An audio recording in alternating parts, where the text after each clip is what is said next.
आज हम बात करने वाले हैं जासूसी की दुनिया के बारे में, वो भी डीप कवर जासूसी। ये एक ऐसी कला है जहां इंसान अपनी पहचान मिटाकर किसी और का रूप ले लेता है।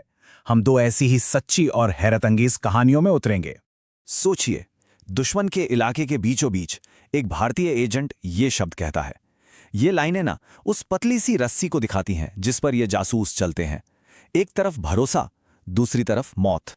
तो सवाल ये है कि ऐसे एजेंट्स की जरूरत ही क्यों पड़ती है? क्यों कोई देश अपने सैनिकों को भूत बनने के लिए भेजता है? इसे समझने के लिए हमें थोड़ा पीछे जाना होगा, भारत और पाकिस्तान के तनाव भरे इतिहास में।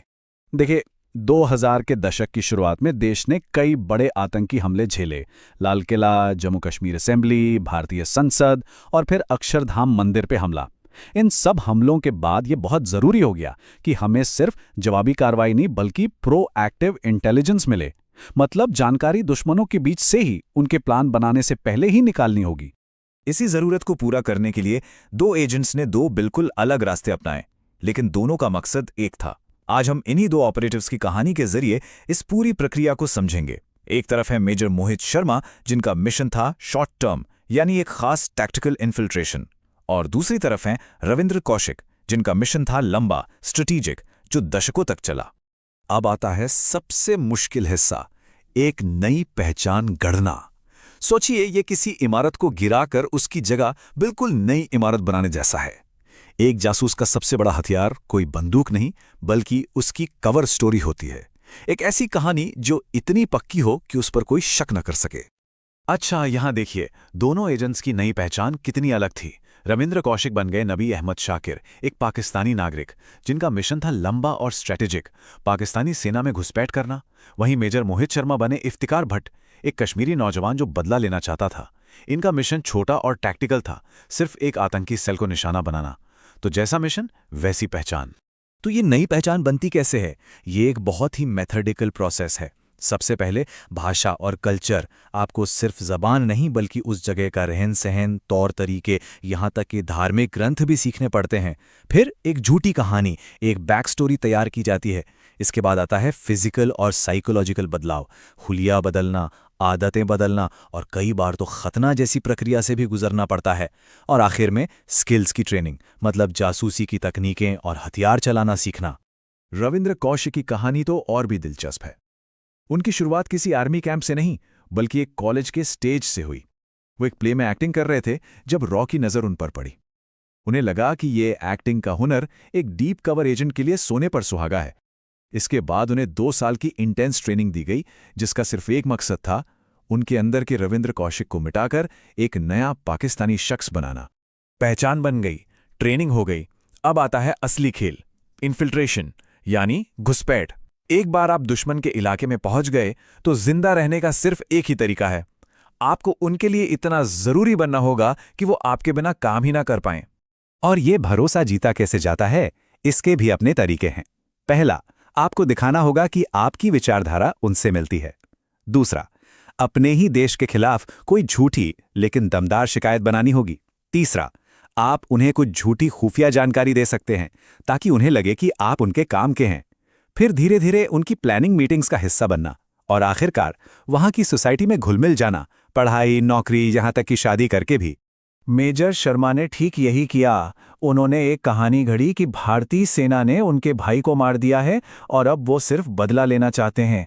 बदले की ये आग वाली कहानी हिजबुल के कमांडरों अबू तोरारा और अबू सब्जार को इतनी असली लगी कि उन्होंने तुरंत मेजर शर्मा पर भरोसा कर लिया। रविंद्र कौशिक का तरीका बिल्कुल अलग था। उनका खेल था लंबा और बहुत सब्र वाला। वो कराची यूनिवर्सिटी में पढ़े, लॉ की डिग्री ली और फिर पाकिस्तान की सेना में भर्ती हो गए। धीरे धीरे प्रमोशन पाते हुए वो मेजर की रैंक तक पहुंच गए। मतलब वो सिस्टम में इतने गहरे उतर गए कि वो खुद सिस्टम का एक जरूरी हिस्सा बन गए। लेकिन हर ऐसी कहानी में एक मोड़ आता है, एक ऐसा पल जब सब कुछ दांव पर लग जाता है। एक छोटी सी गलती और मिशन फेल, साथ में जान भी चली जाती है।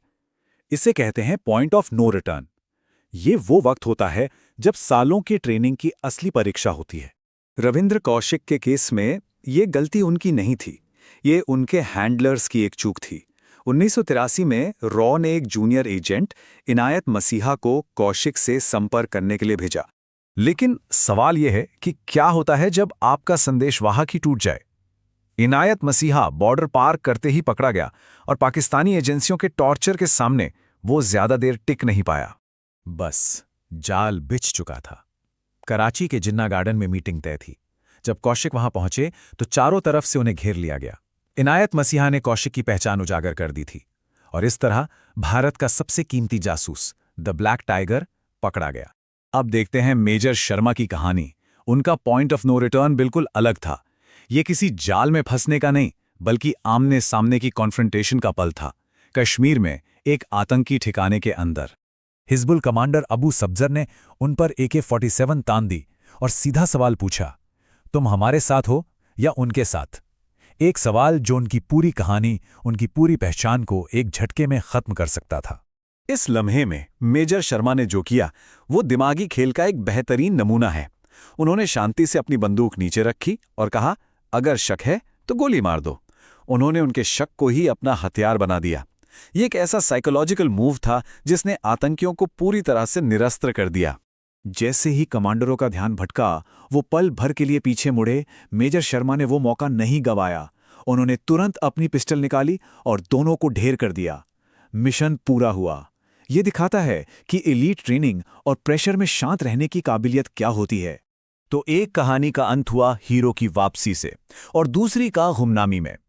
एक एजेंट वापस आया, हीरो बना, दूसरा हमेशा के लिए परछाइयों में खो गया। ये जासूसी की दुनिया की कड़वी सच्चाई है जिसकी कीमत अक्सर चुपचाप चुकाई जाती है। 20,000 ये सिर्फ एक आंकड़ा नहीं है, ये उन भारतीय सैनिकों की अनुमानित संख्या है जिनकी जान रविंद्र कौशिक की दी हुई जानकारी की वजह से बची, सिर्फ 1979 से 1983 के बीच। और इस बलिदान की कीमत क्या थी? 16 साल। पकड़े जाने के बाद कौशिक ने 16 साल पाकिस्तानी जेलों में भयानक यातनाएं झेलीं और 2001 में टीबी की वजह से वहीं उनकी मौत हो गई।